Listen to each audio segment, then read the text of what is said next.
Hi, I'm Claire Tompkins, the Clutter Coach, and this is the Organize Your Life podcast. In every podcast, I'll talk about an organizing, decluttering, productivity, or time management concept, and I'll tell you why it's important. I'll include an action step at the end so you can start practicing right away, all in just 5 minutes. My specialty is chunking down these big topics so they aren't overwhelming. That's the concept for the podcast, too. I'm now done with the material from my first book, 52 Simple Ways to Get Organized. If you want the book, you can find it on my website or on Amazon. And you can view the show notes for this podcast on my blog. If you have questions or would like me to talk about a particular topic, just shoot me an email at claire@cluttercoach.net. I would love to hear from you. Keep in touch by getting on my mailing list. It's under the Free Stuff tab on my website, cluttercoach.net. Okay, here we go.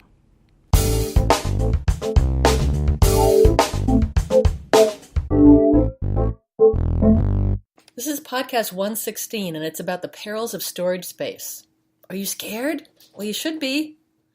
I came across a post on the website Becoming Minimalist, which has some great tips, by the way, on downsizing for families.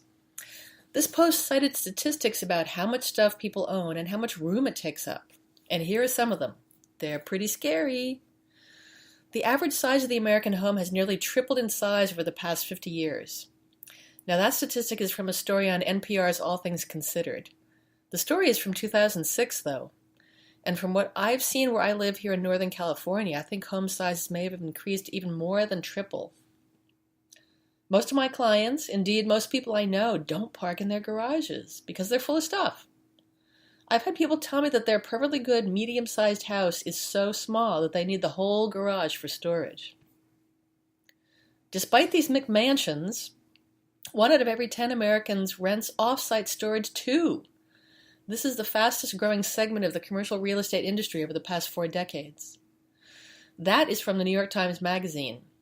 This statistic is now old, 10 years old, and once again I'll bet the percentage of storage renters could be higher. Here's why I think that. On the Spare Foot website, which is a news site about the storage industry, I discovered a U.S. Census Bureau graphic of how much is spent on construction of self-storage.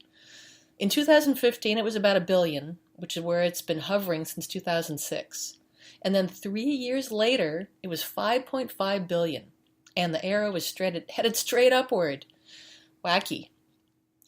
The U.S. has upwards of 50,000 storage facilities, more than 5 times the number of Starbucks. Of those who rent off-site storage, 65% have a garage, 47% have an attic, and 33% have a basement. That info is from the Self-Storage Association. No wonder people are overwhelmed. Do you remember that show from several years ago, Storage Wars? In the show, the contents of storage units that people had stopped paying rent on got auctioned off, sight unseen. In a lot of cases, this means people paid good money to store things that they weren't even using, and then they just let them go. All that money they spent, and now they have nothing. So, I have one thing to say about renting outside storage space. Don't do it! Please! Okay, now that I've gotten that off my chest, I will say that sometimes it's allowable. Here are a few examples. If your home really is tiny, like a studio apartment, and you need storage for seldom used items like camping and sports equipment, off-season clothes, holiday decor, and memorabilia, that's okay. If you're living somewhere temporarily, maybe you had to move without much notice for a job, or you got divorced, but you have concrete plans to move somewhere big enough for your stuff, then it's okay. I thought I could think of another reason, but I can't. Unfortunately, a lot of those temporary situations drag on and on. The hard decisions that need to be made about what's in storage get put off, and meanwhile, you're racking up those bills. Here are things you should not be storing. Inherited furniture that you don't like well enough to have it in your own home. Clothing that doesn't fit, unless a child will grow into it, like in 6 months. And that treadmill that you never used. I once had a client who had many inherited pieces of furniture in her garage. I asked her what her plans were for it, and she had none, really. So I suggested that she get rid of her current living room furniture and put these items inside her house. She looked at me with horror. "Oh no, I never want this stuff in my house," she said. She didn't even like it. All right, there's a clue right there. Clothes that don't fit in your life anymore. A few boxes of clothes in storage far away are probably not going to inspire you to lose weight. And if you do lose weight, why not treat yourself to some wonderful brand new clothes? And that treadmill? If the reason you put it in storage is that it was mostly being used to hang clothes on, I know you've seen this, it is not faring any better in a storage unit. The funny and sad part of this mania for storage is that people don't want to be wasteful by getting rid of perfectly good treadmills, yet they waste tons of money storing them and not using them. The author of the Becoming Minimalist post I mentioned at the beginning says he was initially motivated to pare down when he was cleaning out his garage on a lovely afternoon, and his neighbor commented that maybe he didn't need to have all that stuff that was taking his attention away from playing with his kid and enjoying the day. And this is the crux of it, people. If maintaining your stuff takes time that you would otherwise use to have fun or do something meaningful, it is really time to sit down and reconsider.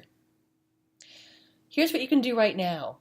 If you have a storage unit, evaluate its contents ruthlessly. Make a list of pros and cons of spending money to stash all that stuff every single month. Consider decluttering your home to make room for what you really want to keep. Treat space as finite, meaning its contents are also finite. Hey, thanks for listening. I'm Claire Tompkins, the Clutter Coach. If you like the show, I'd love it if you'd leave a rating and review in iTunes. You can subscribe, too, so the podcast will be ready and waiting for you to listen to it. The show is available on SoundCloud and Stitcher as well. And you'll find the show notes on my blog at www.cluttercoach.net. And again, please come visit me on livecoach.io and get that gift certificate while the offer lasts. LiveCoach offers a money-back guarantee after your first month, so there's no risk. See you next time.